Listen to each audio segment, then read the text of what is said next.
Hello, everyone. This is the 171st episode of the Soccer Nostalgia Talk Podcast. As always, this is Sean from Los Angeles and the Soccer Nostalgia blog. For this episode, I interview Italian author Mr. Jo Araf as we discuss Internazionale Milano, the Nerazzurri during the decade of the 1990s. Mr. Araf is an Italian from Milano and author of the book on the Austrian 1930s Wunder team called Generazione Wunderteam, The Rise and Fall of Austria's Wonder Team, and as well as The Forgotten Cup, History of the Mitropa Cup, Mother of the Champions League from 1927 to 1940. Generazione Wunderteam was originally published in Italian language as Generazione Wunderteam Ascesa e caduta della squadra della meraviglie. Welcome back, Joe. It's been many years. Thank you, Shahan. Thank you. Thank you everyone for being here today. Let's go back in time. Can you describe the status of Inter as an institution in the Italian cultural landscape as we come to the year 1990? We had Serie A, which back then was one of the most important championships all around the globe. We had a number of teams which always competed in the title race. We had very fierce competition between teams like Inter, Milan, Juventus, and a few teams that nowadays are no longer that important. I'm thinking about Verona, and Genoa had a good team, Turin had a good team. So we had a championship pretty different to the one we see today. That championship had some rules that no longer exist. We had a reduced number of foreign players, and the transfer market was different. There wasn't the economic gap we can witness today between clubs. Well, that means that every match was quite tight, and it was very, very hard to have the upper hand against any team in the league. So we did have every year a number of teams competing to win. And thinking about Napoli, which had players like Maradona, Careca, Alemão, Ferrara, a great team that won two titles in the preceding championships. We did have Juventus with Michel Platini. We did have AC Milan, which had also the three famous Flying Dutch. So we had Serie A, which was very, very important, very, very strong back then, something we won perhaps we're not seeing today. And Inter was one of these teams which was always on the verge of winning something.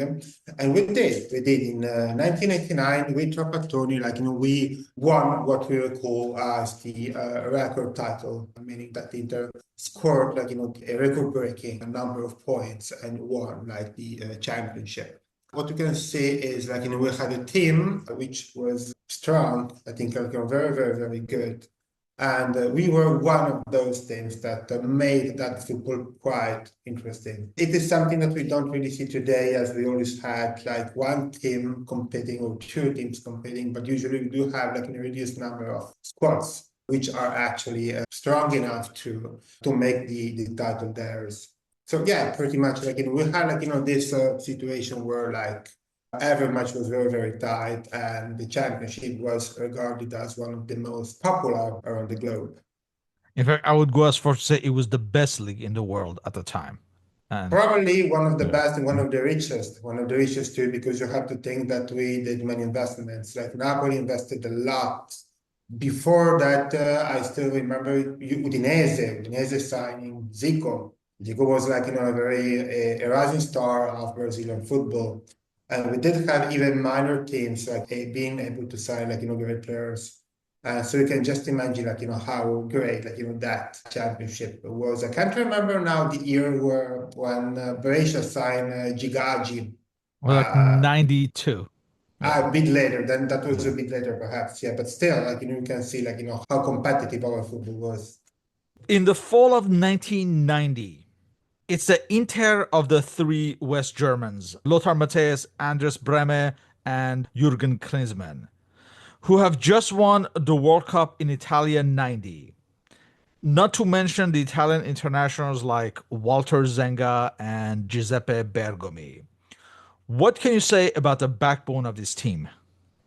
It was a team based on a typical Italian system. We had a back four with Walter Zenga as a goalkeeper, who will be turning up as a legend for us. And then we had Bergami, another Inter legend. Then we have Andreas Breme, which has been our most important left back right after Facchetti, Giacinto Facchetti, another World Cup winner. Then we had a very strong defense with Ferri and Baresi, and pretty much I would say Matteo was our main star. Plus some other good players Berti, Bianchi, Matteoli, all players that had some appearances also for the national team. And then I had Jürgen Klinsmann, who just replaced Ramon Diaz, and along him we had Aldo Serena, so it was a quite strong team, which actually reflected Italian football back then, because you can see that we just had three foreign players, while all the other players were either grown in Inter Milan Academy or came from other teams, but they were all Italian descent. I think it was a great team, which that year was a bit disappointing, to be honest, because we didn't do well in Champions League. If I remember well, we went out at round of 16 against one more, and we had to somehow accept that the Milan dominance was going to start. They won the Champions League, but at least Inter could have the upper hand against Roma in UEFA. So we won the first wave of our history. The team was managed by the former legendary Juventus manager Giovanni Trapattoni since 1986. How was he viewed by the Inter faithful? Well, I have to consider that Trapattoni had some previous career at Juventus. He had a very important spell in Torino, and he won many titles with Juventus.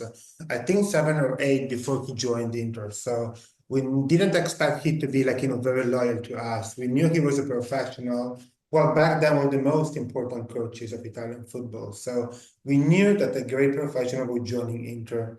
We knew that he could bring us his expertise and knowledge. He was the typical Italian defensive-minded coach, I would say, very defensive-minded and very keen on tactics. And we know, what he was, how he could contribute, to our success.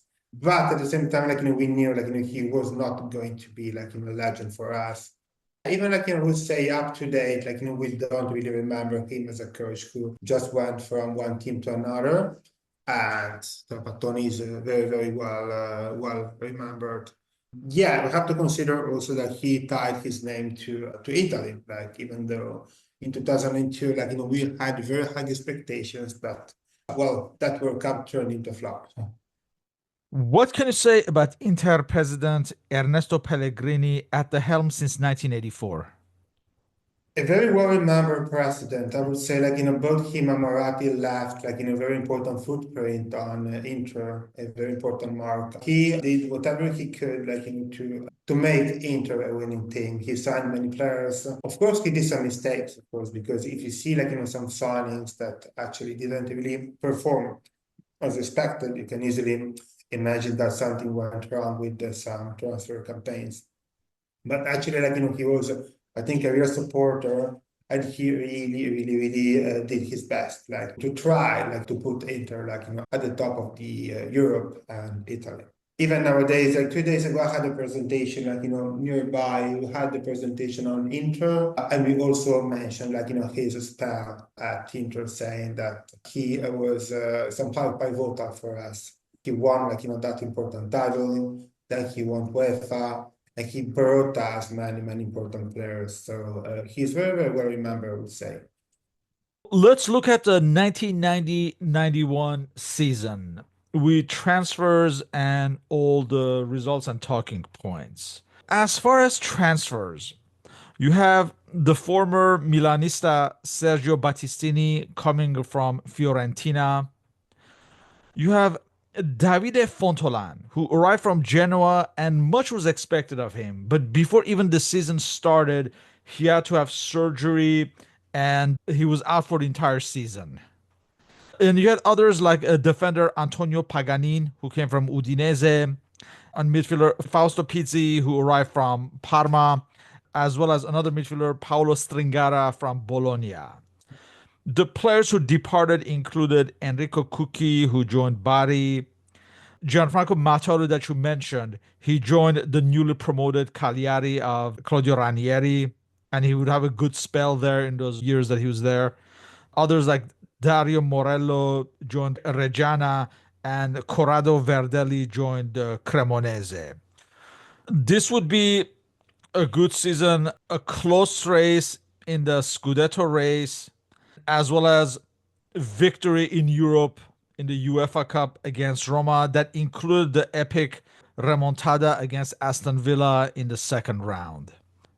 Well, as you can see, this transfer window really reflected what Italian football was. You just mentioned like local signings from smaller teams in Italy because we didn't have the chance to sign foreign players. And it was hard to sign important players from other teams. So most of the names I mentioned came from smaller teams of the league, and they were pretty much young promises who were supposed to bring their contribution, like Battistini, Paganini, and Fontolan. Especially Fontolan was a player that was regarded as a rising star for Italian football, but as you recall, he had that bad injury before the season started. So we didn't have that transfer campaign, which is in a way similar to those we will see in the coming years with Moratti. And the Serie A didn't change that much in the sense that we still had a number of teams being very competitive. And you always wonder, who's going to win? I mean, you didn't have just one option or two. We had, more than one. And Sampdoria was already quite good because they had players like Gianluca Pagliuca, Roberto Mancini, Gianluca Vialli, and many others with Mujahideen Bosco, all players which today wouldn't be able to stay for a long time at Sampdoria. They will perhaps join another club after 1 year or two as their transfer fee would increase. We didn't do as expected. We will actually we were close and we went close to winning. I remember the season quite well. I was 7, so my memories are getting a bit brighter now, and I remember Inter went very close, but in the final race Sampdoria had the upper hand and won that title with the similarity scoring the same number of points as us. It was the period where 2 points were awarded for each victory, and Sampdoria in the end had the better deservedly because they had a great team. We won UEFA, yeah. We won UEFA that year, if I can recall well.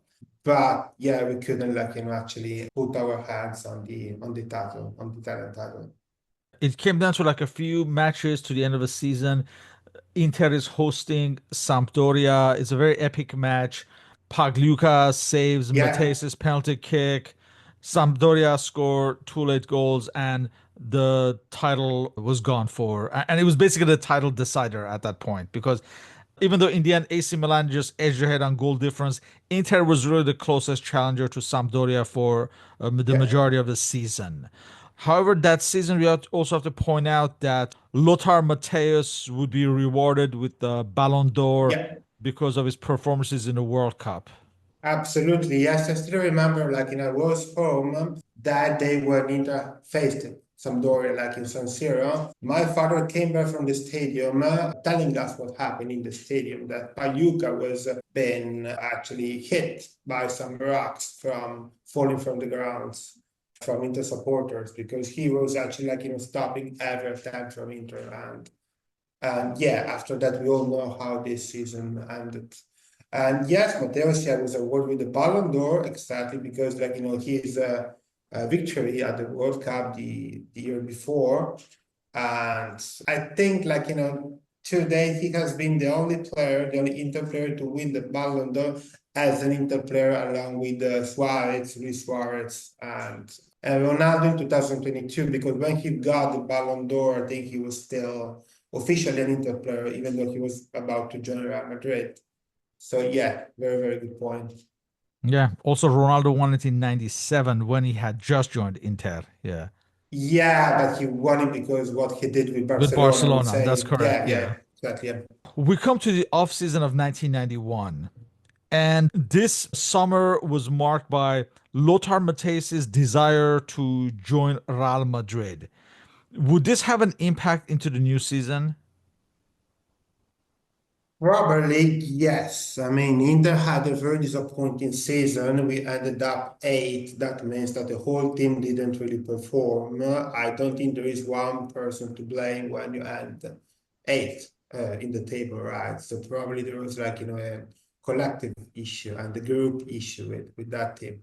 But for sure, Mateus didn't perform as we expected. He was very, very close to signing Real Madrid, and Inter Milan wasn't very resentful. The idea was that the cycle was about to change, and Lothar Matthäus was part of our past. So Inter tried to look for a satisfying solution for both parties, and what we tried to do was try to accommodate his request. What happened was with him was that at the same time, Inter was trying to sign Ivan Zamorano, which would join us years after, and Real Madrid too. So, they had a clash about Zamorano, and their relationship worsened. So, because of this, signing didn't actually go through, and Mateus didn't actually join Real Madrid. Probably this had an impact, yes, on his performance, the following year. He wasn't the same, perhaps. We also have to think that that year, had a replacement on the bench because we no longer had Trapattoni, a very important figure, a very high personality coach, which was substituted by Corrado Rico, a coach on whom we placed great expectations, but actually never proved to be able to shape the Inter as he probably wanted. So when you change in a coach, especially a very important coach like Trapattoni, I'm pretty sure you should take into account that a transition period might happen. And I think that was the case of Inter that year. We, again, as I said before, Serie A was quite fierce, quite tight. But Inter, could have done much better than we did. We didn't, deserve to be eighth, perhaps. Well, the problem was that, football is not just a matter of individual values, right? It's also a matter of team effort, and motivation plays, a huge role in it. Probably, this is what we lacked that year. And yes, Corrado Orico, who was appointed as Inter manager, he was from the Serie B side Lucchese. Yeah, he was actually Inter supporters said, and the media back then said that, he was somehow a coach who proposed a very entertaining football, a very innovative football. But of course, that was a big step for him to go from second division to a team like Inter, where expectation always high. How the money supporters are in teams like Juventus, Milan, Inter. So yeah, probably he wasn't ready to fill the void left by Trapattoni. Interestingly, Pellegrini had approached Sven Goran Eriksson, but at the time he was contracted to Benfica and they demanded money to release him. So as a result, Pellegrini he allowed Trapattoni to leave, who was also under contract. He wanted Luigi D'Agostini that transfer window as compensation, but of course Juventus refused. But he managed to get Dino Baggio on loan as a result of allowing Trapattoni to go to Juventus. Let's look at this 91-92 season that turned out to be a disastrous season for Inter. As far as the transfers, I just mentioned Dino Baggio, who had actually joined Juventus from Torino that summer, but obviously would be loaned as a result of the whole Trapattoni situation to Inter for one season. Others who arrived included the young Massimo Ciocci, who had been on loan to Cesena and who had had a very good season, and much was expected of him. You also had former Romanista Stefano Desideri, as well as Italian midfielder Angelo Orlando coming over. The players who left included the likes of veteran Andrea Mandorlini, who joined Udinese, Aldo Serena, who joined crosstown rivals AC Milan, as well as others like Massimo Tacchinardi, the defender who joined Messina. Later on, you have other veterans being offloaded like Maurizio Iorio and Paolo Stringara. Famous backup goalkeeper Asutio Malliolio also would leave the club as the season started.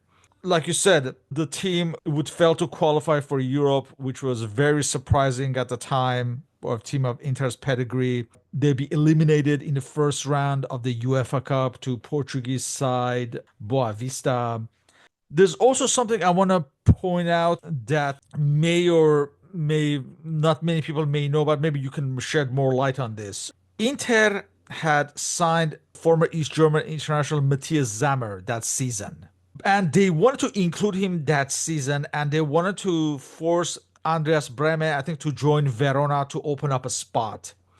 But I think Matthäus and Jurgen Klinsmann stood by their teammate and forced management's hand. So as a result, Matthias Sammer was loaned back to Stuttgart for one more season. So I've read this story. I don't know how accurate it is. Maybe interhistorians will know better. Another thing is that kind of went unnoticed, that transfer window, was that a then unknown German striker, Oliver Bierhoff, was signed from Salzburg and Yeah. was immediately loaned to Ascoli, Mhm. he would have a nightmare of a season from that, and no one could foresee the player who would become in the future, and in fact would join AC Milan. And also, I think before he left, Trapattoni wanted to reintegrate Enzo Schifo, the Belgian star, but I think again Matthäus and others were opposed to his return, so eventually he was sold to Torino. These are stories I've read. I don't know how accurate some of these are, but I imagine you might know better.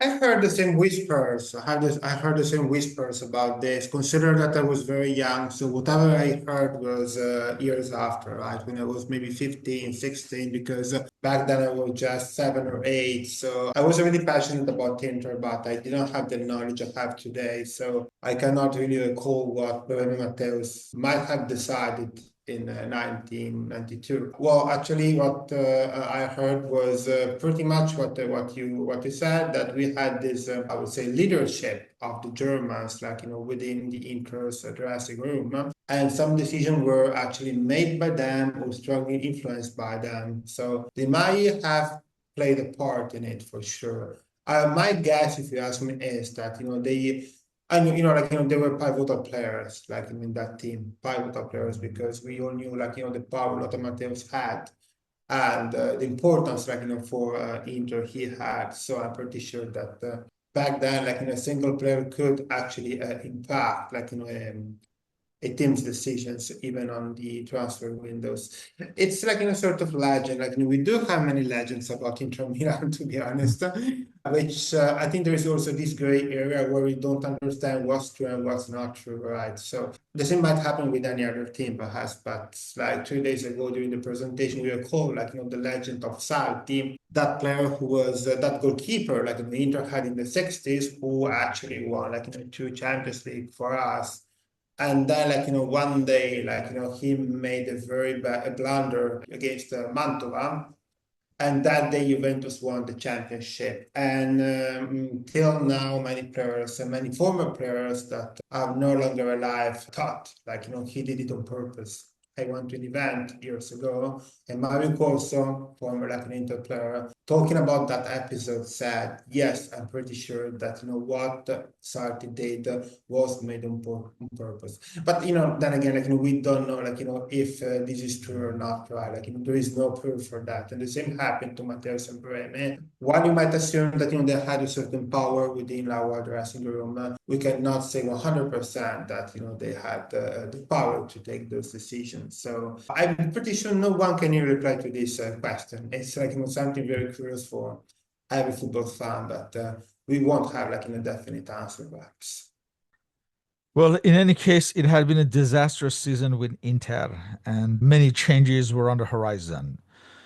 We come to the 92-93 season. There's a new development that season. So, of course, Inter is not in Europe this season. They hire the 1985 Verona title winning manager Osvaldo Bagnoli, who also had done well with Genoa in the previous season, qualifying the team to the UEFA Cup in 1991. This is the season where there's a new rule where it's like the three plus foreign player rule, where you can have as many foreign players as you want, but only three players Three. can be on the field at the same time. Exactly. Yeah, and also this is the season with a new back pass rule where with a back pass the goalkeeper can't handle, they have to use their feet. As far as the transfers, you have Luigi D'Agostini finally joining from Juventus. You have the then Yugoslav striker who's actually from Macedonia, Darko Panchev, arriving from Red Star Belgrade. And at the time, this was like a very top transfer because he had been the top goal scorer in Europe the year before and won the Champions Cup in 1991. You have Matthias Zammer joining from Stuttgart. Hero of Italia 90, Salvatore Schilacci, arriving from Juventus. The Russian midfielder Igor Shalimov, who had done well at Foggia on Zdenek Zeman's Foggia. Uruguayan striker Ruben Sosa, arriving from Lazio. And the Italian midfielder Paolo Tramezzani, arriving from Lucchese. Later in the season, in the new year, Antonio Manicone, arriving from Udinese. As far as the players who left, Dino Baggio went back from his loan and rejoined Juventus. Giuseppe Baresi joined Modena. Andres Breme joined Real Zaragoza in Spain. Massimo Ciocci joined Spal. Jurgen Klinsmann joined Monaco. Fausto Pizzi joined Parma. Also, early in the season, Lothar Matthäus, who had been injured in the previous season and missed the end of the previous season due to bad injury. And in fact, he missed the 1992 Euros as a result. He rejoined Bayern Munich. As far as this season, it would be a season of resurgence, but obviously, this is the era of Berlusconi's AC Milan at their height. But nevertheless, Inter would give them a good run towards the tail end of the season with Ruben Sosa in imperial form. Yeah.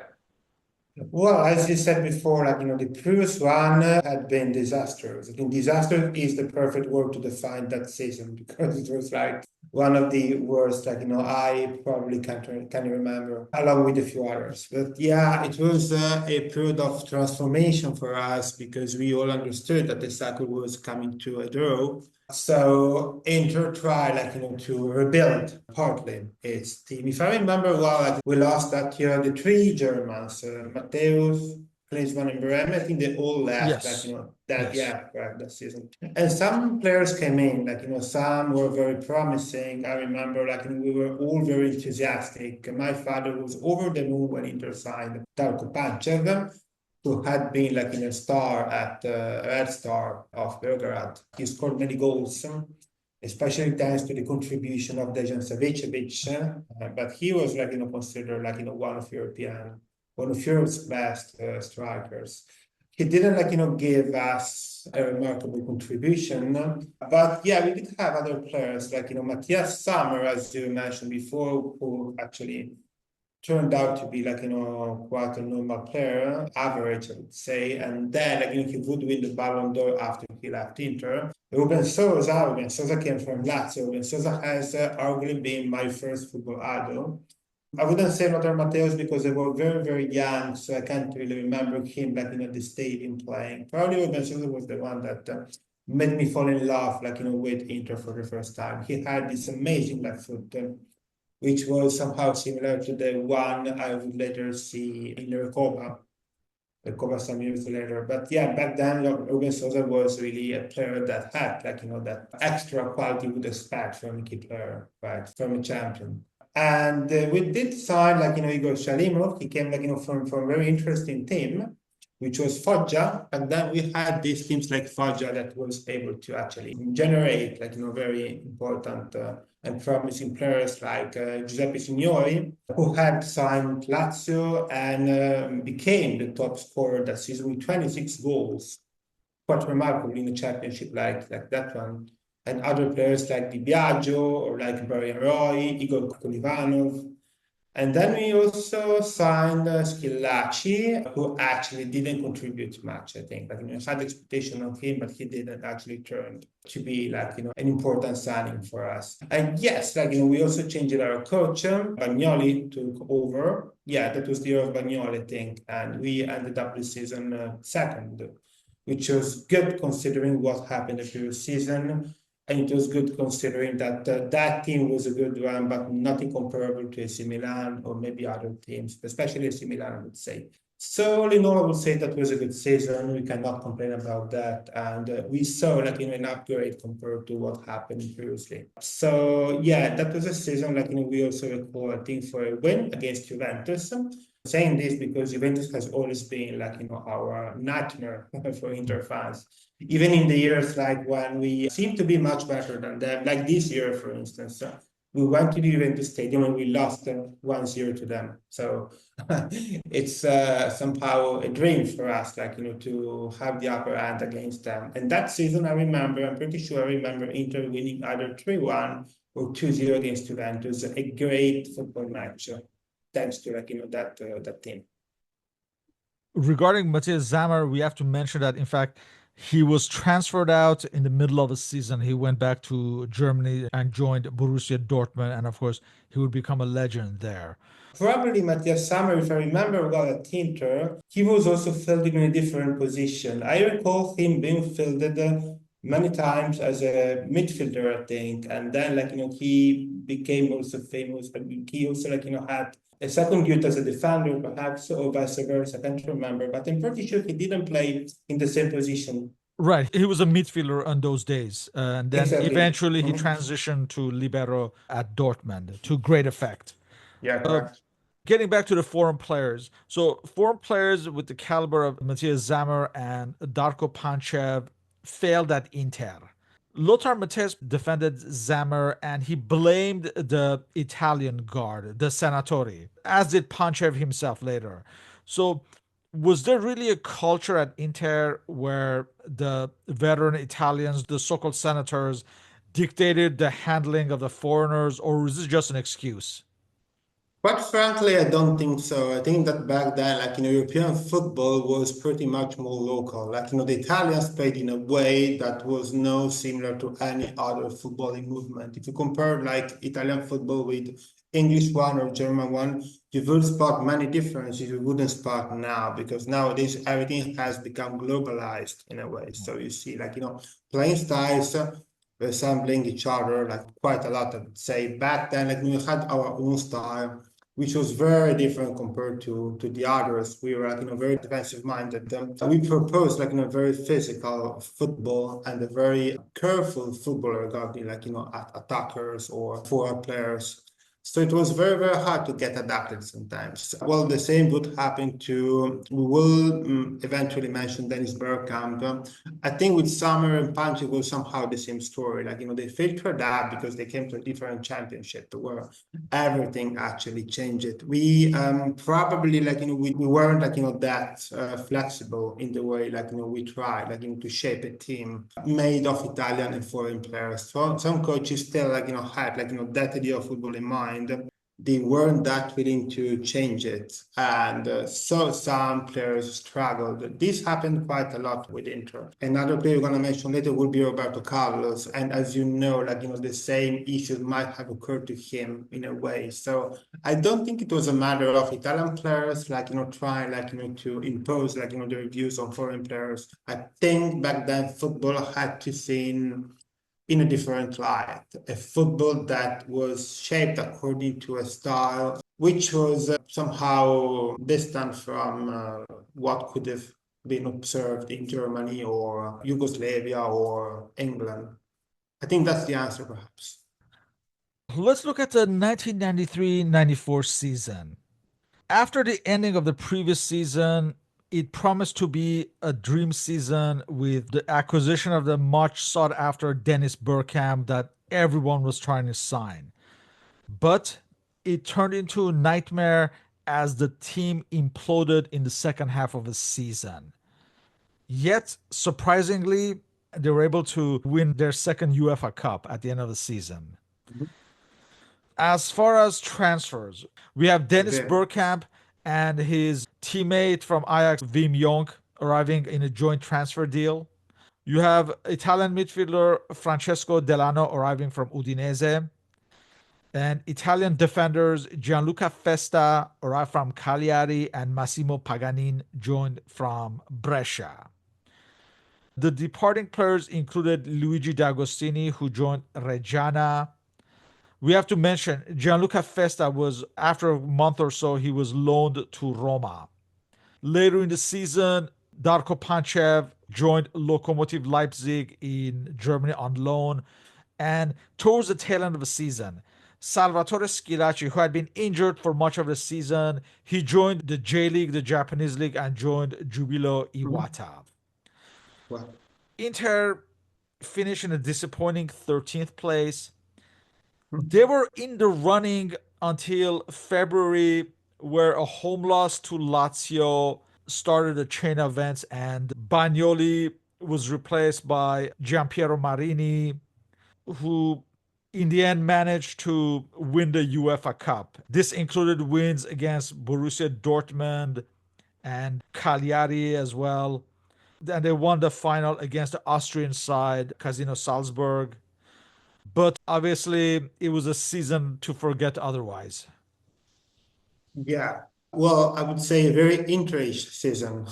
When I say interish, I mean that almost every year we started like with a very important transfer campaign, transfer window, where we signed many players, many important players, and we dreamed that we would be able to win something important, right? And that season was no exception. We signed Bergkamp, who was actually the elephant in the room, like very great player coming from Netherlands, winner of UEFA, if I remember well, and being like the top scorer a couple of times there in his championship. And we all know what kind of player Bergkamp was. He was like a very skilled player, very elegant, and a goal scoring player. So he was supposed to become our key player for the coming years. And that was probably the first time I dreamed as a supporter. The second time would be with Ronaldo, but back then with Bergkamp, I was sure we had signed one of the best players around. It was somehow a revenge for us after Milan had the Flying Dutchies. We thought we would have our Flying Dutchies too with Bergkamp and Jonk, especially Bergkamp, of course, because he was a very well-known player, but also Wim Jonk was a good one. So expectations were very, very high. And why I said that it was very interesting, because we had these hikes and lows that we wouldn't explain, right? A team winning UEFA with Dennis Bergkamp being the top scorer, playing an important part in that competition, which at the same time, went very close to relegation. We were 13, I think a couple of points up the relegation zone, the relegation positions, right? So we went very, very close to our main nightmare, because up to this date, our main pride is that we never, never got relegated, unlike Juventus and Milan. So if this happened, actually, we won't be able to say to our friends or enemies from the other sides of Milan and Turin, look, we never got relegated, unlike yourself. And we went very, very close to relegation. But yes, at the same time, we won, the UEFA, which we have to remember that UEFA back then was a quite important trophy. It wasn't like today's Europa League, right? But then, if you won UEFA, meant that you had competed with teams who ended second or third in their championships. So you played with great teams. So we actually celebrated those UEFA titles quite a lot back in the day.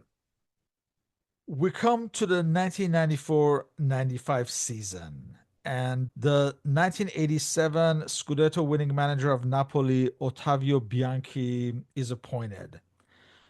However, the freefall from the previous season continued, but it also signaled a beginning of a new era and a return to the past glory era in a way. As far as transfers, you have the likes of defender Giovanni Bia arrived from Napoli, Mirko Conte, another defender, arrived from Venezia, Gianluca Festa returned from his loan spell in Roma, young Italian midfielder Pierluigi Orlandini arrived from Atalanta. More importantly, Italy goalkeeper Gianluca Pagliuca arriving from Sampdoria in a deal that saw Walter Zenga and Riccardo Ferri go to the opposite direction. Exactly. Italian midfielder Andrea Seno arriving from Foggia. The players who left included Antonio Manicone, who joined Genoa, Igor Shalimov joined German side Duisburg, Sergio Battistini joined Brescia. We already mentioned Riccardo Ferri and Walter Zenga joined Sampdoria. And later in the season, you have Paolo Tramezzani also joined Venezia.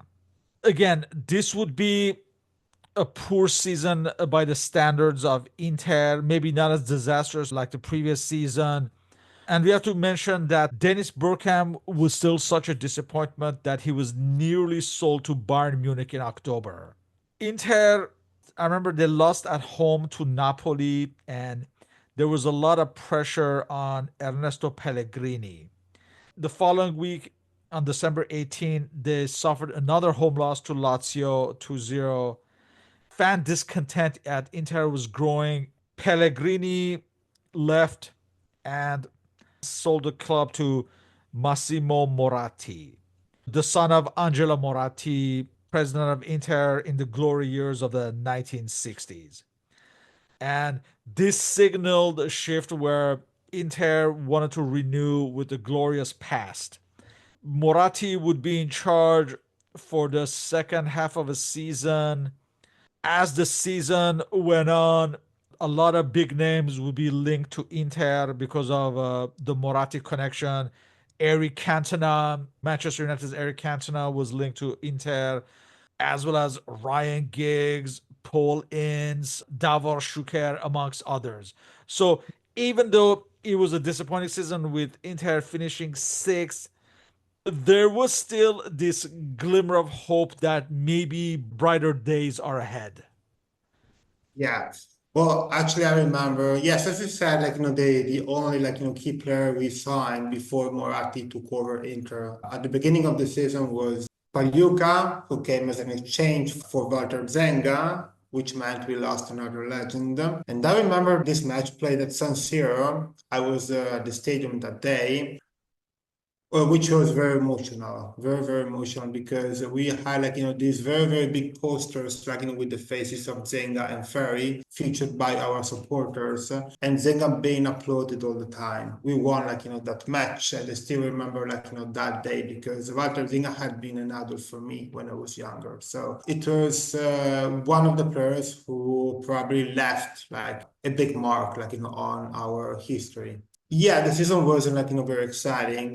Probably Pellegrini's cycle was coming to an end as well. So he realized that he was no longer willing to invest, and he was already looking for another owner perhaps. So yeah, actually what he did was actually hand Inter to Massimo Moratti at the beginning of 1995. Actually 3 days ago, I think 27th of February was actually the anniversary of Moratti's purchase of Inter. 30th anniversary, yeah, because he signed in 95 exactly, yeah. And then a new era was going to start. As you mentioned, many names were linked to Inter. I think we will explore a few of them later. But yeah, every time a new transfer window started, we were dreaming that Moratti would make us happy with some new signings, like the ones you mentioned. Cantona was a very talked about name. We heard about Cantona about to join Inter, which then it didn't happen, and a few other players, Paul Ince, who actually joined Inter the following season. So yeah, that was the beginning of a new era. I would say that started pretty much like the one of his father. We come the first full season of Moratti in charge. So this is 1995-96 season, and we still have Ottavio Bianchi on the bench. As far as transfers, there would not be the very big names at first. And it looked like it might be a transitional year this season, despite so many players joining. We have Roberto Carlos, that you mentioned, who arrived from Palmeiras, but of course, he was still not the household name that we know. And at this point, he was seen as a potential future player. You have Benito Carbone arriving from Napoli. Italian defenders like Felice Centofanti arriving from Ancona and Salvatore Fresi arriving from Salernitana. And Fresi was looked upon as a future international at this point. Striker Maurizio Ganz arriving from Atalanta. You mentioned Paul Ince arrived from Manchester United, the English midfielder. Marco Landucci arriving as a backup goalkeeper from Avellino. Antonio Manicone returned back from his loan at Genoa. The Argentinian duo of young players who looked upon as the future of the team. The striker Sebastian Rambert from Independiente and a certain Javier Zanetti arriving from Banfield. And also later in the season, you would have Italian defender Alessandro Pistone arriving from Vicenza, striker Marco Branca arriving from Roma, and a Brazilian named Cao from Sao Paulo. As far as the players who left, you have Dennis Bergkamp, who after two disappointing seasons joins Arsenal and who would become a legend there, as well as his compatriot Wim Jonk, who joined PSV Eindhoven. Giovanni Bia left to join Udinese. Angela Orlando joined Cremonese. Antonio Paganin joined Atalanta. Darko Panchev, after three disappointing seasons, joined German side Fortuna Düsseldorf. Ruben Sosa, at a veteran stage of his career, joined Borussia Dortmund. And later in the season, Sebastian Rambert, the Argentine, he joined Real Zaragoza. And Marco Del Vecchio, he joins Roma, and it's there that he would have his best seasons as a footballer. Somehow it never really worked out for him at Inter. There were a number of loans, but he would be more productive in Roma and become an international there. This season, Bianchi lasted only 4 matches. I believe it was a loss to Napoli that signaled his end. Then, after a brief interim by Luis Suarez, and we forgot to mention the Spanish Luis Suarez in the 91-92 season. After Corrado Orico was sacked, he was in charge for the rest of the season. So he I tell came you back. that Yeah. we remember him like as a great player, not as much as a coach, to be Yeah. honest. So it's basically a caretaker coach as far as Inter's Exactly. concerned. Yeah. Yeah. He was in charge for like a couple of matches before the English manager, Roy Hodgson, who had been managing the Swiss national team. He left the national team and joined Inter. Surprisingly, he had qualified Switzerland to the 1996 Euros, but I guess he felt the Inter job, I imagine, had more prestige. Again, this was another season where Inter did not do well, and Roy Hodgson would just see out the team to the end of the season. And also, this is the season that I think Roy Hodgson was criticized for deploying Roberto Carlos as a midfielder and not a left back, and that would lead to his transfer at the end of the season. In any case, it was a transitional season, and the transfers kind of signaled that either building a team with young players for the future. Yeah, what happened was that Inter was more active, like, had this transfer window, plenty of signings. Some of them turning like, quite positive, some of them turning like flops. So you mentioned Caio. I remember Caio, like, he came like, as a promise from Brazil.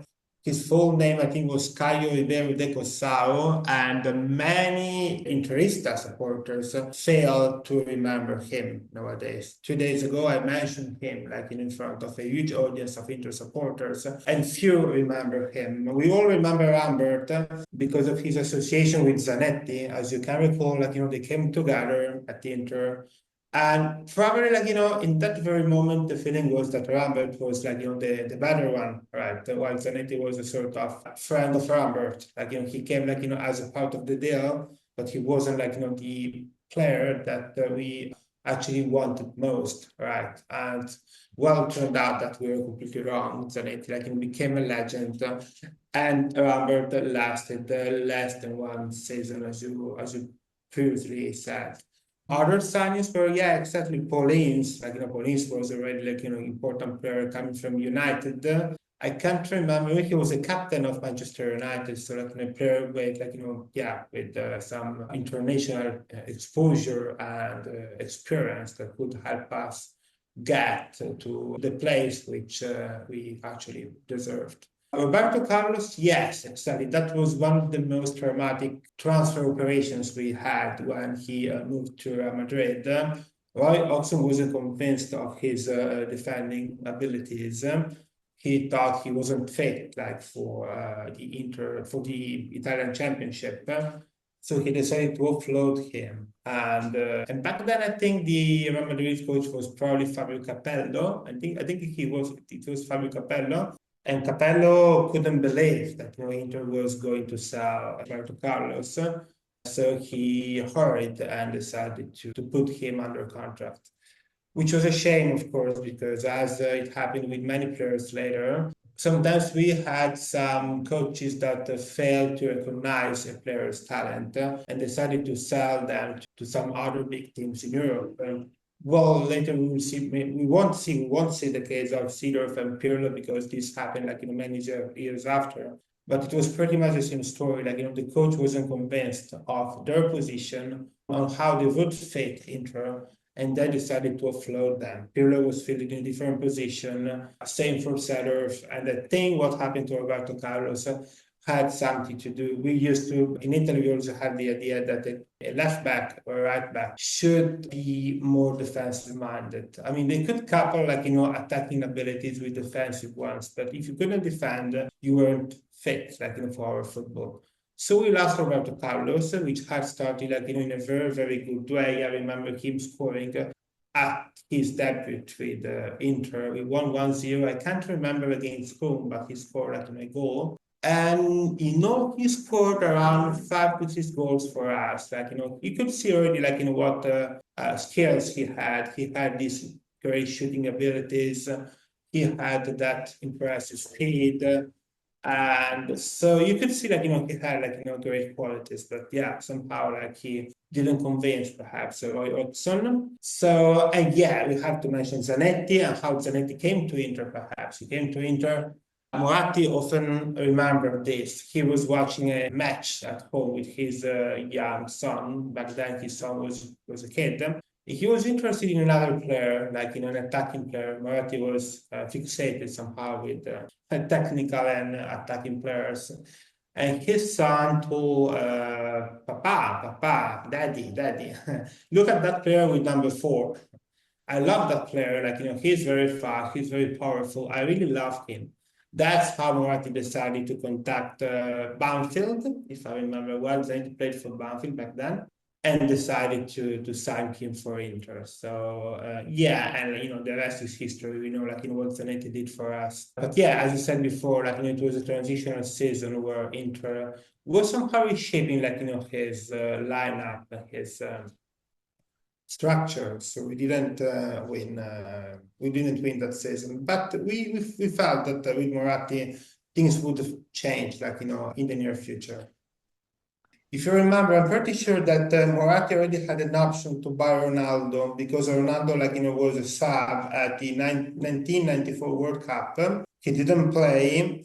And there were rumors back then in Milan that he was about to sign that player that was considered the new Pelé. The idea was to allow him some experience in another championship, like the Eredivisie, so that he could then join Inter in a couple of years later. So we had in mind this name who we never saw playing, Ronaldo, that was supposed to come to Inter after 1 or 2 years. But then we know what happened with Barcelona. Let's look at the 1996-97 season. Mm-hmm. This is the first year of the Bosman ruling. Moratti went on a shopping spree, as did most of the top teams in Europe in that summer. So we have the Frenchman Jocelyn Angloma, the defender coming from Torino. Another Frenchman, Yuri Zhorkaev, arrived from Paris Saint-Germain. Italian defender Fabio Galante arrived from Genoa. Swiss midfielder Chiriakos Forza arrived from Bayern Munich. Italian defender Massimo Tarantino arrived from Napoli. Dutch midfielder Aaron Winter arrived from Lazio. and Chilean striker Ivan Zamorano arrived from Real Madrid, as well as Nigerian striker Nwankwo Kanu. However, early in the season, during the medical exams, they found a problem with his heart and he had to have surgery. Moratti stated that the club would stand by the player for his recovery and surgery. But as far as the season was concerned, it was over for Kanu for this particular season. The players who left included Andrea Seno, who joined Bologna. There was a clear out. Alessandro Pedroni joined Torino. Alessandro Bianchi, one of the young players who contributed to the 1989 title, he joined Cesena. The Brazilian cow you mentioned, he joined Napoli. Felice Centofanti joined Genoa. Davide Fontolan, after 6 years, he joined Bologna. Antonio Manicon joined Perugia. Pierluigi Orlandini joined Verona. Roberto Carlos joined Real Madrid. Later, you have Gianluca Festa joining Italian side Middlesbrough, and Benito Carbone joining English side Sheffield Wednesday. There was a clear out of players. Inter did well in the league. There was an improvement in the league, and they were in the running in the league, eventually won by Juventus. Inter would reach the final of the UEFA Cup, but this time they would lose to German side Schalke.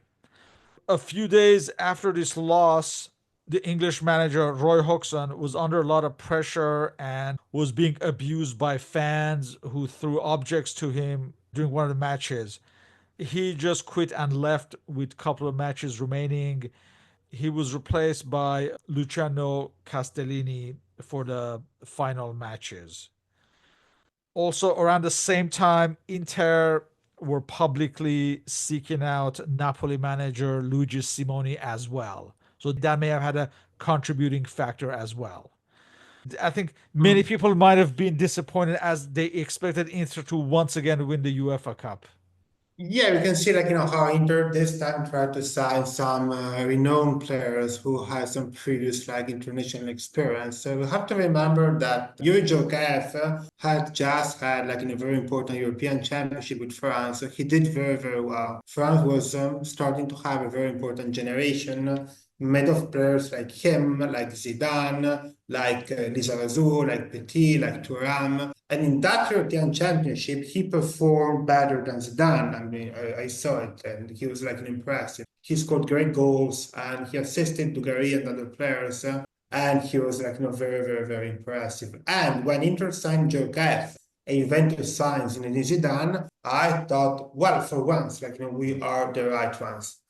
For once, Inter will have the better of Juventus. Well, turned out I was wrong, okay? But yeah, that season, Djorkaeff had a great season, an amazing season. And well, the main highlight of that season was a goal he scored against Roma. It was a bicycle kick, in which is still, Oh, yes, yes. yeah, embedded in our heart and impressed in our mind because it was such a spectacular goal that we would never forget. Well, actually, I was at the stadium that day, and when he performed that bicycle kick, I have the vendor selling Coca-Cola and chips in front of me, so I couldn't see it.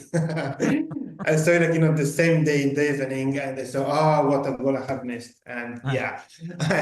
So that season was quite. I mean, Joe Cav was maybe the main highlight. He had a great season, but yeah, we actually failed to win. We did have other players who came with Zamorano for Madrid. Meant Moratti wanted to invest in players that were already ready to win something, right? Even when Kokano was a star, at Ajax, I think he was signed from Ajax, correct? Yes. Yeah, so you can see a shift of perspective, right? Inter try to bounce back to the top positions, and also being competitive to win something important on the European scene. But we would have to wait some more time. The summer of 97. That summer was the summer of Ronaldo, who had just had one of those magnificent seasons that players have maybe once in a generation with Barcelona. And he was the most sought after player in the world at that point. In fact, the top player in the world at that point. Imagine it was Maradona at that point in time. Yeah. That kind of a recognition and hype around him at this point. I think it's a good comparison. Yeah. Yeah. So that summer, Inter would sign Ronaldo. But so for this 1997-98, this would also be the season of the renaissance of Bergomi, and he would find his way to the Azzurri for the World Cup. There was almost a Serie A title, but the consolation would be the winning the third UEFA Cup of the decade. Let's look at the transfer for this 1997-98 season. You have obviously Ronaldo arriving from Barcelona, which was a headline of the summer. Others who arrived included Brazilian midfielder Zé Elias from Bayer Leverkusen. Nigerian defender Taribo West arrived from Auxerre. Argentinian midfielder Diego Simeone arrived from Atletico Madrid. Defender Luigi Sartor arriving from Vicenza. The young Uruguayan striker Alvaro Recoba arrived from Nacional, who I don't believe many expected him to be so impactful early on, but he would surprisingly be one of the key players of this entire era at the end of the decade. You have the winger Francesco Moriero arriving from Roma. Another defender, Francesco Colonese, arrived from Napoli. And little known French midfielder Benoit Coe arrived from Paris Okay. Saint Germain, but he would have a good season as well. And later in the season, you have young Uruguayan defender Martin Rivas arrive from Danubio, but he would not feature as much. You also had Italian defender Mauro Milanese arriving from Parma. And you have the former Juventus midfielder, the Portuguese Paulo Sousa, arrive from Borussia Dortmund. The players who left included Chiriakos Sforza, who joined German side Kaiserslautern. Alessandro Pistone joined Newcastle in England. Paul Ince joined Liverpool. Arturo Di Napoli joined Vicenza. Jocelyn Angloma, after a season, he joined Valencia in Spain. Massimo Paganin and later Massimo Tarantino joined Bologna. Later in the season, Maurizio Ganz joined crosstown rivals AC Milan. And the veteran Nicola Berti joined the English League and joined Tottenham, as did later in February Marco Branca, who joined Middlesbrough. It looked like it was headed to be a dream season, as Inter were following the pattern of winning a Scudetto every 9 years at this point. I would say by the midpoint of the season, they looked likely winners of the Scudetto, especially after a win against Juventus in January, the 1-0 win. However, the Juventus of Marcello Lippi would bounce back.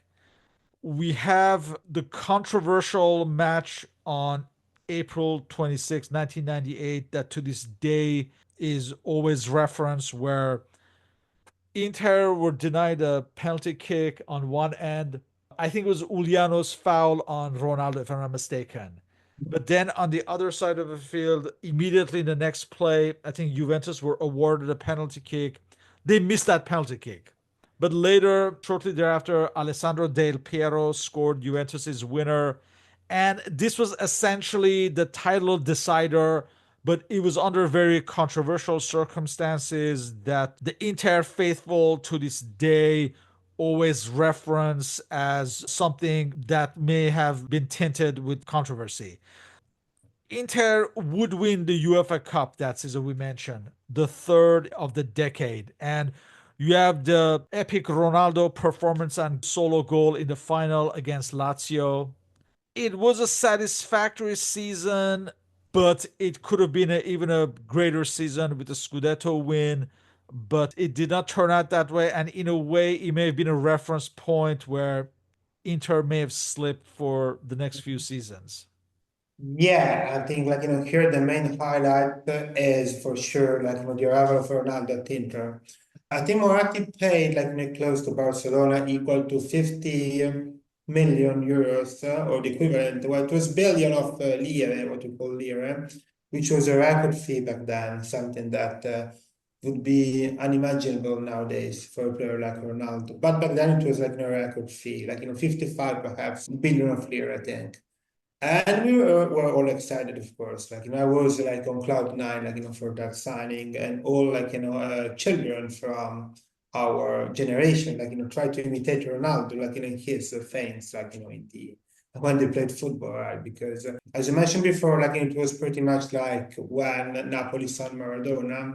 In the last 15 years, we saw this huge rivalry between Messi and Cristiano Ronaldo, and people kept discussing who was better than the other, and people had different views, etc. Back then, there was no discussion. There was no point of comparison. Ronaldo was the best for everyone. So, seeing your team, signing the best player in the world, a sort of alien coming from another planet because of the way he played, he was really, really, really 2 steps ahead of any other player, and there is no other player that you could compare to him. So we were so, so happy. I think he had number 10 that season, the first season. The first one number 10, the second one number 9. The second, yeah. The So opposite. Zamorano was number 9, and then the following season with Nike, Ronaldo was number 9, and Zamorano was 1 plus 8. Be number 10 before and number 9 Right. after. Okay, might be, yeah. And I remember, how excited we were, that season. I regarded this as a good season for us because we won the UEFA another time against Lazio. That match that ended 3-0 for us, with Ronaldo scoring the third goal, also with goals from Zanetti and Simeone. No, Zamorano. Yeah. First goal by Zamorano, perhaps. And yes, as you recall, there was this very controversial championship where Juventus won. They had the better of us in that match. You remember, the Moratti was outraged after the match. I remember he was always quite formal and I would say diplomatic, when talking to journalists. But that day, he was furious for what happened on the pitch. He claimed that the penalty wasn't penalty. He said that referees had complex towards Juventus. Well, I remember a few matches that were quite talked about, not just the Juventus-Inter match. Before, there was a goal not awarded to Udinese against Juventus, scored by Oliver Bierhoff. We could see that the ball was back in the net. Yeah, and the same happened against Udinese. A goal by a defender named Bianconi. That was another goal that today with VAR and technology would be awarded. So yeah, we had a lot to complain about this season. And especially against Juventus, it was in a big part. Yeah. Well, in the end, in the final race, we should also be fair and honest and remember that Inter lost important points against Bari. We lost 0-1 the whole match against Bari. I was at the stadium and a goal was scored by Phil Mazinga, a South African striker who actually passed away a few years ago. And then we also lost another home match against Bologna. Still, I think 1-0, probably goal by Nervo, if I remember well. Anyway, we missed important points at the end of the season, and that's why also Juventus won that championship. So I would say it's a bit of both. Referees might have played a part, but at the same time, Inter wasn't perfect until the end. So we have to remember, as far as Ronaldo, along with a season at Barcelona, this season with Inter, those are his probably best seasons in Europe, I would say. Yeah. I mean, you could see the difference because at Barcelona, he scored, I think, 34 goals in 34 matches or 33 goals in 34 matches. But, the average was 1 goal per match, right? When he joined Inter, he was impressive. He was unstoppable. I remember, teams preparing matches, just thinking about Ronaldo. You could see, him being chased by 3 defenders, 4 defenders, and there was no way to stop him except then just, following him. Otherwise, he was really, really unstoppable. But yet, he scored 25 goals this season with some penalties. Well, that means that probably Italian football was still somehow more defensive than Spanish. So, yeah, he couldn't score as much as he did the previous season, even though, he had an impressive championship and cup. And he did win the Ballon d'Or that season. Exactly. He also playing won half the year for Barcelona and Inter, yeah. Exactly. And actually, I think that he also won the Copa America in Bolivia. In 97, he did win in Bolivia. He did win the Copa America in Bolivia. I remember that because I always woke up late in the night to watch Copa America. Yeah, I was supporting Bolivia because it was the weaker team, but yeah, in the end, the yeah, Brazil won. yeah. Well, he would win the 1999 Copa America as Yeah, well. Yeah. true. We come to the 1998-99 season. It was supposed to be a season where Inter would perhaps build upon the previous season, but again, it would turn out to be a nightmare of a season with Ronaldo injured for much of it. And these injuries would haunt him for the rest of his Inter career. As far as the transfers for this season, you still have Luigi Simone in charge as manager. You have Italian midfielder Cristiano Zanetti arriving from Reggiana. Nicola Ventola, who was supposed to be a bright future of Italy, arrived from Bari. Andrea Pirlo arriving from Brescia. A French goalkeeper, Sebastien Frey, very young French goalkeeper arriving from Cannes. Roberto Baggio, who had had a very good season with Bologna the previous season. He joined Inter. French defender Zoumana Camara arriving from Saint Etienne. However, there would be a controversy with the signing of two French players who jointly joined from French club Rennes. This would be Mikel Silvestre and Ousmane Dabo. Apparently, they were on the verge of signing professional forms with their club who had developed them, Rennes, but I think Inter signed them prior to that. Legally, Inter had done nothing wrong, but there was a lot of controversy in France, especially. I'm not sure if that made any noise in Italy, but Not in really, no. France, this was very controversial. The way Inter had signed those players in a seemingly underhanded way. Mm. It kickstarted a conversation about how clubs, well, not just French clubs, but how clubs in the new world of Bosman, the steps that they must take to protect the players that they've developed, young players. So that was kind of a part of the conversation, at least in France.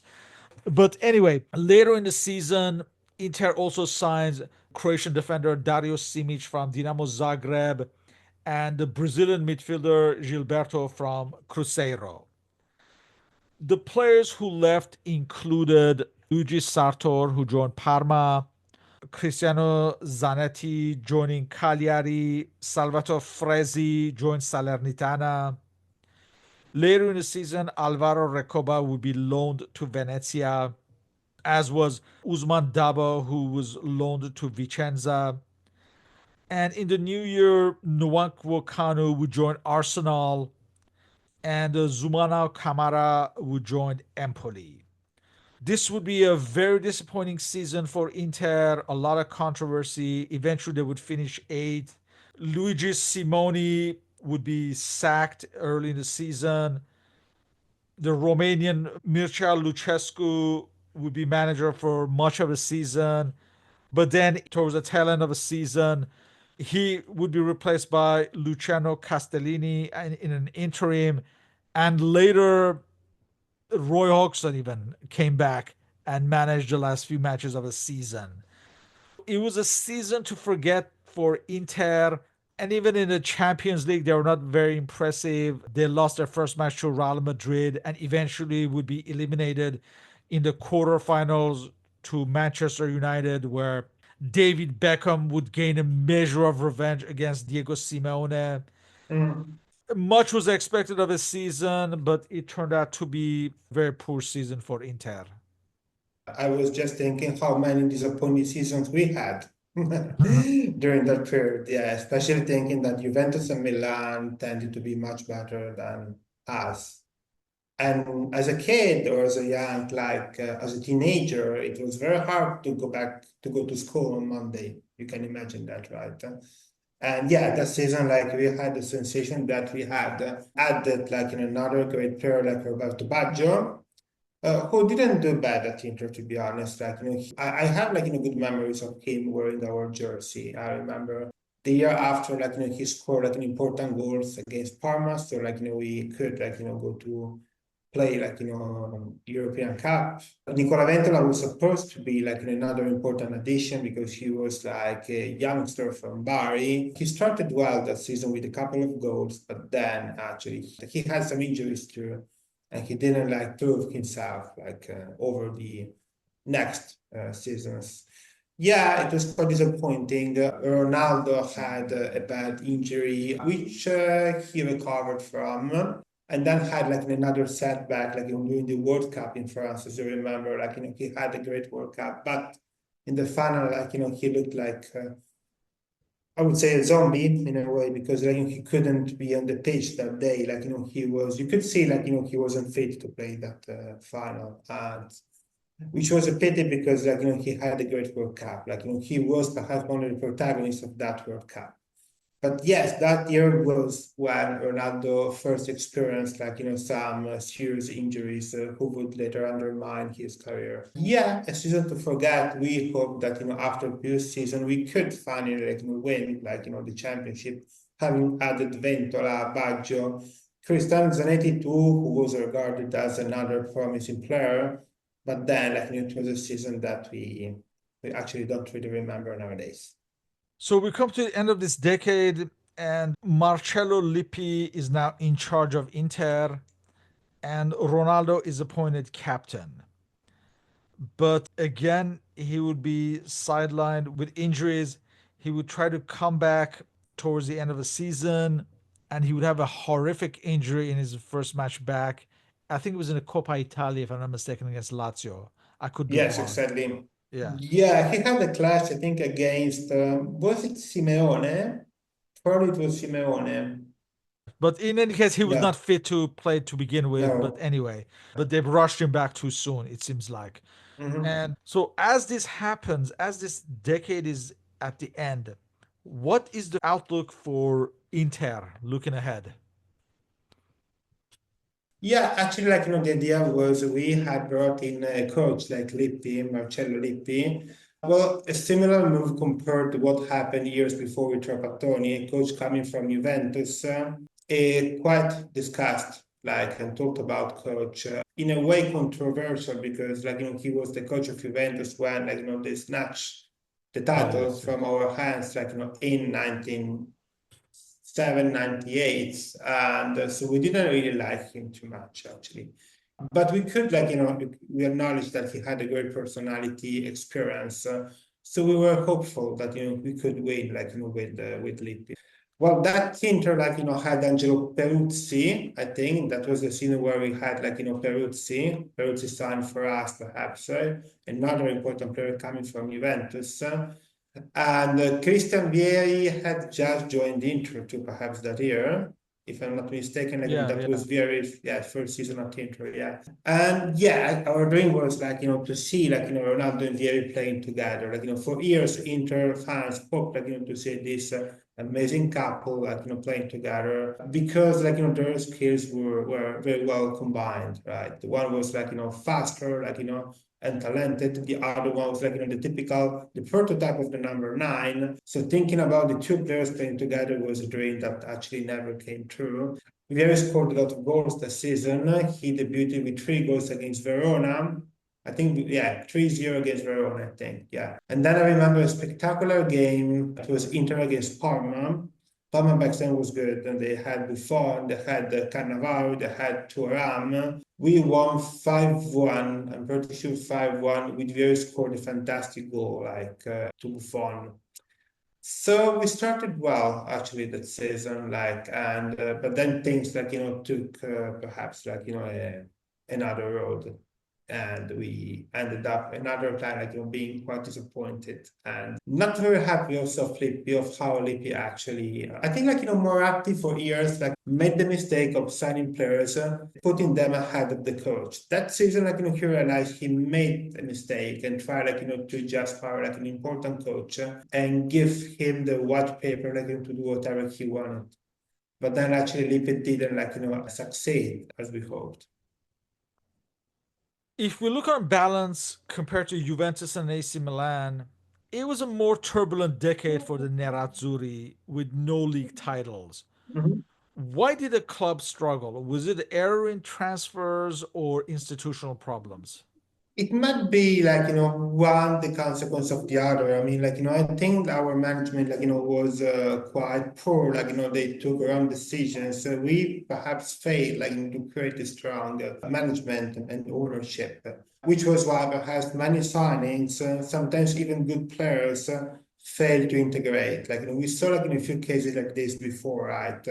Summer or Roberto Carlos, not to mention Bergkamp or Young, right? I think the same happened with other players in the coming years, in the following years. So I'm pretty sure that the two things were quite tight.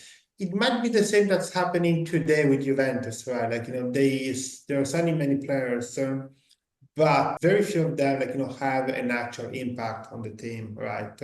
Versus nowadays, Inter have much better management with Marotta, a great and very important, I think, director. And Inter hardly make this kind of mistake. But back then it was a different story. Moratti was in love with talented players, technical players. He loved players like Baggio, Ronaldo, Djokovic. And once he said that one of the things he didn't consider too much was the defense.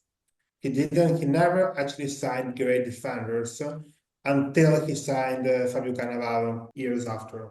That season, he wanted actually to sign Alessandro Nesta, but the problem was that Cooper, denied the transfer because he didn't want to lose Cristiano Zanetti. So, with that, actually went to Parma and signed Cannavaro. But probably, this idea of Moratti wasn't actually feasible. I mean, he should have thought much of shaping a team, shaping a team and not just signing, very good players he was in love with, perhaps. And our management perhaps wasn't as good as the one we have now. Who is looked upon as the scapegoat in terms of players and managers, or is it mostly Pellegrini who's blamed for much of Inter's problems in the decade? Of course, this is quite subjective, right? Some people would claim Pellegrini, and some people would later claim Moratti. Other people might claim, like myself, that we shouldn't find perhaps a scapegoat, right? I mean, when a team doesn't succeed for a number of years, well, the reasons might be multiple. I think there is not just a single scapegoat or a single person, to blame for, perhaps. That's my view on what happened with Inter that decade. Well, we had Milan. Our point of comparison was AC Milan and Juventus. They had two very important management under Berlusconi and Agnelli, where everything seemed to go to plan, right? They signed players, they won trophies locally and internationally too. While we failed, despite we signed many players who actually almost never performed. I am pretty sure, if I have to find, someone who was liable for that, I would say, the management. I mean, if you change, players every single season, I think you realize how many names you mentioned before. Every single season we change it, many players, so many players, so many players, but actually, the season were almost always disappointing, right? So at the end of the day, you wonder why Inter always fails, to make his supporters happy. Maybe the reason lies in the top. We have the same here, which is that the fish always stinks from the head. We say, il pesce puzza dalla testa. That means the fish stinks from the head. And in football, the head is the management or the press or the chairman or the owner, right? Who has to then, choose, his strictest collaborators. Maybe that was Moratti's mistake. He didn't choose, the best collaborators. Giuseppe Bergomi, Zio, was the mainstay of this decade, and in fact, virtually the last one as well, the 1980s. What can you say about his significance to Inter in this decade, or in fact, in general? Yes, for those who don't know, Zio means uncle. He had this nickname, the uncle. I don't know why, he was nicknamed the uncle, but anyway, this has always been his, the way we call him affectionately, Lo Zio. Probably I would say one of the most representative players of Inter. If I trace back Inter's history, I would remember, well, the first name that comes to mind is Giuseppe Meazza, a player that no one has seen. Later, we can think about some legends we had in the 60s, like Facchetti or Mazzola. Probably, Bergomi comes right after, all along them. And then we had Zanetti, after Bergomi. So, he is one of the main faces of Inter, right? A player who has always played for us, both as a right back, especially as a right back, I would say. When he was younger, he was a right back. And in the last few years, he was also a central defender, in the year of Ronaldo, he was a central defender when he turned older. So yeah, the way we remember him is a very good one. He was a player that also played for the national team. When the national team primarily included players from AC Milan and Juventus, but Giuseppe Vermi was always there, and a very professional and composed person, polite person. I had the pleasure to meet him once when I was a child. I was very excited because he was signing autographs in a jersey shop in Milan. And having the Inter's captain in front of me, I was 12 or 13, was quite emotional in a way. So yeah, I met there him. I remember Fabio Galante. And then I met him years later at an event. I went to an event, a presentation about the former Inter coach Alpat Weiss. And he was there because Bergomi has been a commentator in the Italian television in the last few years. So he was invited to give a talk about that period of our history. And at the end, I had a chance to approach him and have a few words with him. And the sensation was always to be in front of a person who was very, very polite, very, very kind-hearted, which was confirmed by my father, who met him once at his restaurant. He went there to eat a burger, and he was very smiley, very easygoing, I would say. And so we have yes, this memory of Bergomi, a great player, a captain for us, but also as a sportsman who was respected also for his behavior and way of being. As the decade ended, what was the verdict on Moratti's management of the club? We didn't understand really what was happening, to be honest, because we saw Moratti was very keen to invest, very willing, to see Inter at the top. That was why, he signed many players. We couldn't really, blame him for not really, put his best in Inter, right? So we saw that he was very committed and did his best, to bring the best players. And every single summer, we were dreaming that Moratti would bring us Mancini, Batistuta, and any other big players that back then was playing in Italy or abroad. So, well, the idea was that there was something wrong, with the management. So probably Moratti, was a chairman that you no longer see nowadays. That chairman that really cared about football, really cared about the player, but didn't have that managerial vision that sometimes is needed to create a big company, like a big team perhaps. We felt that somehow his management style was a bit weak, and sometimes we joke saying that Moratti should have hired Alvaro Recoba to play in his garden. Because Alvaro Recoba was the prototype of the player he actually wanted for Inter. Very skilled, very technical, able to score amazing goals. But he didn't have guts enough in big matches. If you think that Recoba stayed at Inter many years, scoring more than 60 goals, but never against Juventus or Milan, you realize that something that he missed something, right? So probably we felt that we were happy on one hand because we saw he was very willing to invest, but on the other the sensation was that he might have lacked some management skills. Despite the setbacks, are the UEFA Cup adventures looked upon fondly as the club's highest moments? Yes and no, because I would say UEFA back then were quite important. They came right after Champions League, and it was a competition designed for clubs who actually got second or third in their respective divisions. So it was something different than Europa League nowadays, right? So when you played UEFA, you faced like very important sides. So it was like a very important tournament in the 90s. And so I remember the way we celebrated our win in Paris against Lazio or other wins before, how disappointed we were when we failed to win it against Schalke, right? So it was a very important, yeah, I mean, it was remarkable, winning UEFA. Well, on the other, you have to consider that in those years, we saw Milan winning Champions League. So, the closest comparison was with the AC Milan winning Champions League, while we were sometimes winning UEFA, right? So we were happy, but not completely. And we hope that one day we could actually win Champions League too. For one season, 1997-98, Inter saw the best of Ronaldo. Mhm. What was his impact on the club on and off the field? Of the field, I recall the first time I saw him playing at San Siro. It was a friendly match against Manchester United, ending 1-1. I think Yeah, that was his United, debut. Yeah. yeah, he entered the pitch with many children around him. And I remember we went to the stadium before with my father. I bought t-shirts and balls of Inter, and yeah, the sensation was unique, unique. You finally had the sensation that we could win something.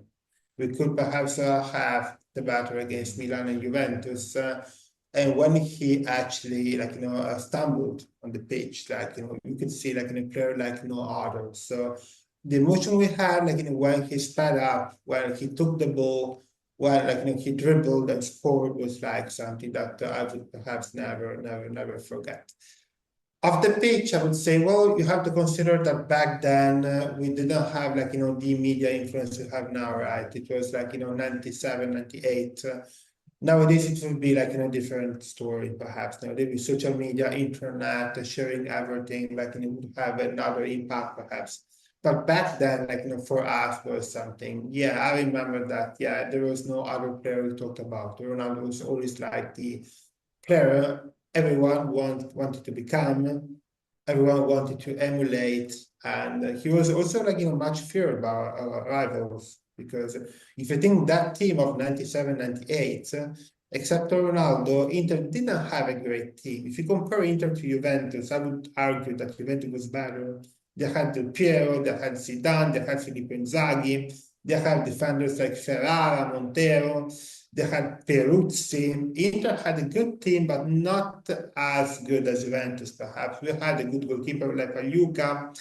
We have Giorgio Kef, who didn't have a season comparable to the previous one, so I wouldn't say his contribution was key in that year. Yes, he scored against Juventus in Milan, but that was because Ronaldo dribbled 4 players before passing the ball to him. But he didn't do too well, perhaps. And the other players were average, I would say. We had Coe, we had Aaron Winter, we had Saltor, we had Colonnese. We had Zanetti, but Zanetti that year had an injury and then came back after a few months. We had Moriero, a good winger, but we're not talking about Ryan Giggs, of course. So yeah, Ronaldo was actually what actually made the difference between a great club and an average club, I would say. Personally, you grew up in this decade as well, from Mhm. a young boy to a young man, I would say. So, how did you live through this decade as an Inter fan? Ah, heights and lows, heights and lows. Yeah, pros and cons, pros and cons. I was, as I mentioned before, we had to compete against AC Milan, one of the best team worldwide, I would argue, in those years. So sometimes go to school on Monday was traumatic because you know that the Milan supporters were about to mock you, at the lunch break or at the break, in between 1 hour and another. So sometimes I just ask my parents to stay home and not go to school the day after because I knew what I had to expect, right? Uh, So sometimes it was very hard. And what happens here in Italy, as you might know perhaps, is that 80% of the supporters tend to back up Inter, Milan, and Juventus, the most winning teams. Back then it was more like, Milan and Juventus because Inter wasn't that winning. And in my own class, we were 22, and out of 22 students, just two supported Inter. Me and another one.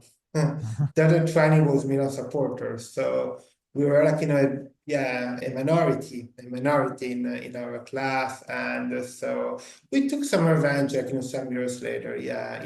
Sometimes we won the derbies. I remember this derby, we won 3-0 with a double from Simeone and the goal from Ronaldo and the 3-0 in San Siro. Oh yes, And even if 97, 98. Yeah, yeah. yeah, even a few years back, like, even though we weren't the winning team, still, like, we managed to win with goals by Marco Branca, Maurizio Gans. So sometimes we took, like, some little satisfactions, but yeah, usually it was like Milan winning Champions League titles, and Inter supporters suffering. In closing, what is the legacy of this decade of Inter in the history of the Serie A and Italian culture? Probably, I mean, what some of the names we have mentioned that Inter had in that decade are still remembered as some of the greatest Italian football ever witnessed. I'm thinking about Lothar Matthäus, Andreas Brehme, well, Ronaldo, Djorkaeff. I'd say we probably, like, if you talk about legacy, like, the legacy isn't as important as the impact Inter had in the 60s when we won two Champions League, right? Or the one we have later on, like, winning many Italian titles and Champions League with Mancini and Mourinho. We were always that team that was supposed to win and always failed to win. So I wouldn't say, like, we had, like, sort of great legacy back then. We were a team that was struggling, like, to bounce back to the top. We had presidents, I think both Pellegrini and Moratti, like, did whatever they could, like, to bring us to the top of the league. But sometimes, like, they were missing something perhaps. So yeah, I wouldn't say, like, we had the same impact as Milan or Juventus. With that, I would like to thank you for your participation in this interview. All our respective contact information is listed on the blog and podcast uploads. So, thank you once again, Joe, and hope to continue these discussions on football history. Thanks a lot, Shahan, and thanks for everyone for having listening to us today. Thank you.